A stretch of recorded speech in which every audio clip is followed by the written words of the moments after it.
तो है गाइस, बहुत ज्यादा वेट करने के बाद फाइनली अब ग्राफिक्स कार्ड की प्राइसिंग डाउन जानी शुरू हो गई है। गई नहीं है अभी, शुरू हो गई है। और इसी बीच आप में से बहुत सारे लोगों के मन में ये ख्याल आ रहा होगा कि यार अब पीसी बिल्ड तो करना है और ये RTX 3060 3070 प्राइसिंग ना अब ये 15-20 हजार कम होगी, अब मैं पीसी बिल्ड कर लूंगा। गलत, बिल्कुल गलत। अब मैं पीसी बिल्ड कर लूंगा। ये भी गलत। बोल फिर, अब मैं पीसी बिल्ड कर लूंगा। क्या फर्क था?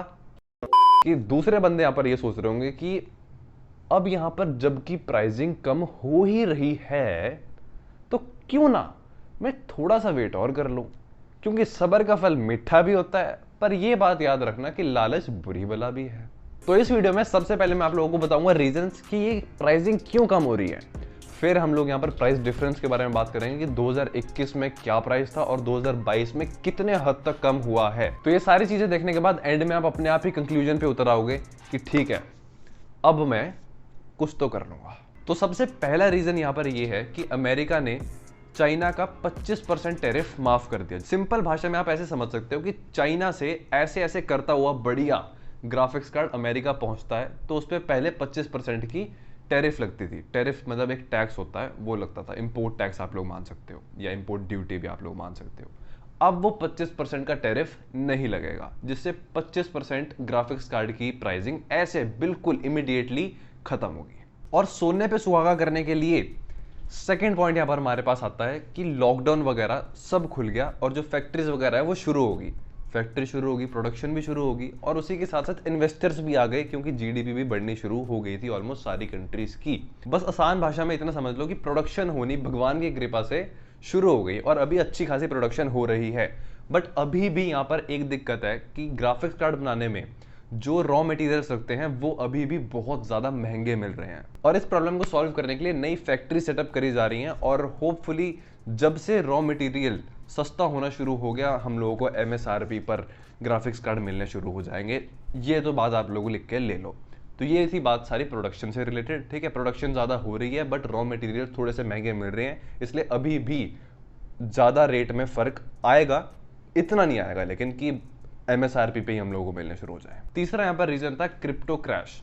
अब इसके बारे में ज़्यादा डिटेल में हम लोग बात नहीं करेंगे, क्योंकि पता ही है आप लोगों को कि 30% का टैक्स लग गया। जो भी एसेट वगैरह हैं 30% का टैक्स उस पर लग जाएगा। थोड़ा सा कॉन्टेक्स्ट दे देता हूँ कि अगर क्रिप्टो क्रैश डाउन हो गई है तो बिटकॉइन माइनिंग में भी जितने भी बिजनेस हैं वो डाउन जाएंगे। ग्राफिक्स कार्ड बेचेंगे तो फिर वो सेकेंड हैंड मार्केट में आएंगे ग्राफिक्स कार्ड, तो वो ऐसे ऐसे करके साइकिल बन जाएगा, जिससे ग्राफिक्स कार्ड की डिमांड थोड़ी सी कम हो जाएगी बिटकॉइन माइनिंग के सेक्टर में। बस इतना समझ लो आप। अब फटाफट से एक क्विक कंपैरिजन कर लेते हैं पहले और अब की प्राइसिंग में। सोर्स यहां पर है बिजनेस इनसाइडर, मैं कोई इतनी सारी रिसर्च करके नहीं लाया हूं। यहां पर ये टेबल अब आप लोग देख लो। सबसे पहले हम लोग यहाँ पर RTX 3080 पे अगर हम लोग नजर डालें तो यहाँ पर 90,000 रुपए ये ग्राफिक्स कार्ड सस्ता हो गया है। और अभी भी MSRP पे नहीं है, ये इसकी MSRP 62,000 रुपीज रखी गई है और अभी ये फिलहाल 88,000 रुपीज का है। तो आप ये सोचो कि 90,000 रुपए सस्ता होने के बाद भी अभी भी पुरानी प्राइसिंग नहीं आई है, इसकी जो ओरिजिनल प्राइसिंग है वो नहीं आई है। उसके बाद अगर हम लोग आगे बढ़ते हैं 3080 Ti पे तो उसमें हम लोगों को ज़्यादा फर्क नहीं मिला है, 8,000 रुपये के आसपास, क्योंकि नया ही ग्राफिक्स कार्ड है और इसकी MSRP से ये बहुत आगे भागा हुआ है इस वक्त। तो RTX 3080 Ti तो बहुत महंगा है। फिर 3070 को देखें तो यहाँ पर हम लोगों को 41,000 रुपीज़ का प्राइस चेंज देखने को मिला है। फिर 3070 Ti में 44,000 रुपीज़ सस्ता हुआ है।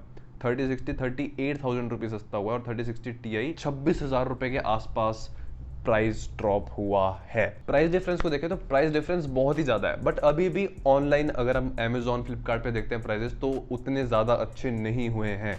ऑफलाइन मार्केट में अगर आप थोड़ी सी लड़ाई झगड़ा कर सकते हो तो वहाँ पर आप लोगों को थोड़े बहुत और सस्ते मिल सकते हैं प्राइसिंग, बट ये ऑफलाइन मार्केट की प्राइसिंग थे जो मैंने आप लोगों को अभी बताए हैं। तो ये रीजन सुनने के बाद और प्राइस डिफरेंस देखने के बाद अब आप अपने डिसीजन पे पहुंच सकते हो कि क्या आपको वेट करना चाहिए या नहीं। मेरा तो मानना यह है कि जब तक ये MSRP के अराउंड नहीं होते हैं अपनी, तब तक लेने का कोई भी फायदा नहीं है।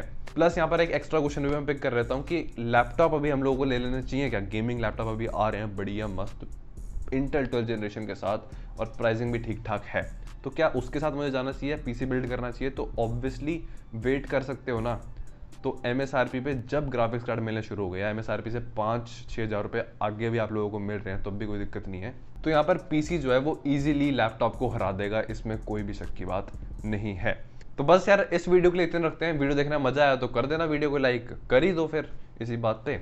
बाकी यार चैनल को सब्सक्राइब भी आप लोग कर सकते हो ऐसा कंटेंट देखने के लिए, अब तो आ ही रहा है रेगुलरली। और बस फिर मैं बताऊँ वीडियो में एक नए टॉपिक के साथ में, तब तक के लिए बाय।